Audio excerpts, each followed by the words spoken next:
Welcome to my quick and dirty OBS guide on how to use it as a mixer and an alternative to Voicemeeter Banana. So you need three things for that. First thing is you need OBS Studio, then the plugin for OBS Studio called Audio Monitor, and the virtual cable. If you don't want to install a virtual cable, you could always go the route of choosing an audio device that is going nowhere. For example, for me, the digital output of my motherboard is going nowhere, nothing's plugged in, so I'm just using that one for sound effects. You could as well use your monitor that doesn't have speakers but has an aux output to plug in your headphones, because it would go nowhere, so we could capitalize on that. Now, after installing virtual cables, you should always restart your PC because there might be some strange happenings otherwise.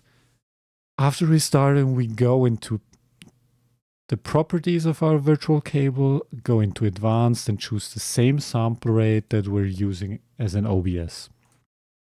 How do we check that in OBS?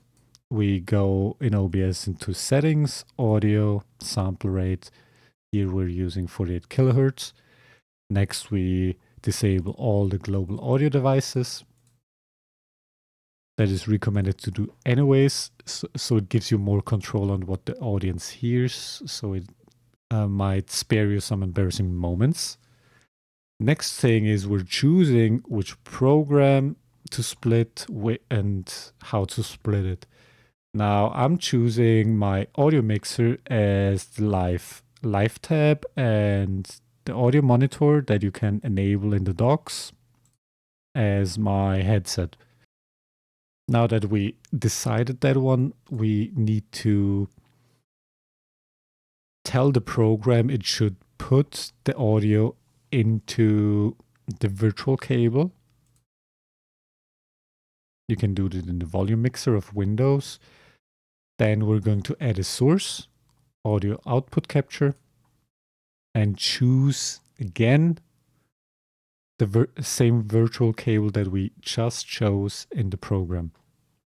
Now, if you turn on some music, you're not going to be able to hear it, but your audience would be able to hear it because it goes into OBS, but not your headphones.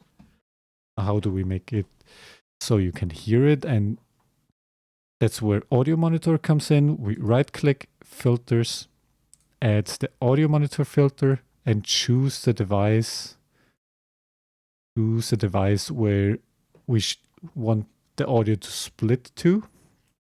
That's our headset right now.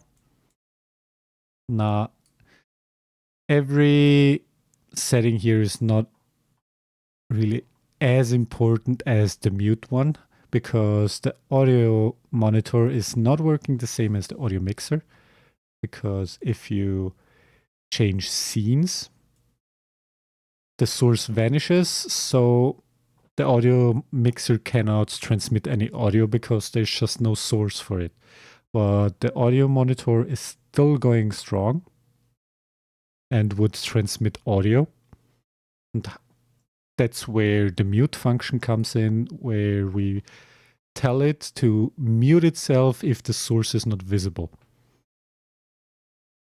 That's basically the second one. And now it's muting itself if the source here is not visible, and unmutes itself again if it's visible. Again, mutes itself, unmutes itself. And that's basically it. Audio mixer right now is what the audience hears, and the audio monitor is what you yourself hear. Now we could go into more depth with that and just add, give me 1 second to open it. Add a lot more virtual cables and the master channel. So your audience would hear what's going on in the master and monitoring channel. You can individually affect what is going on in your headset.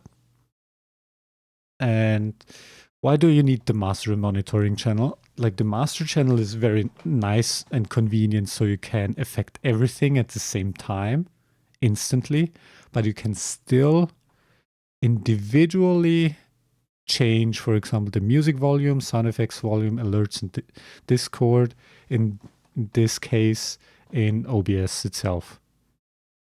Now why monitoring?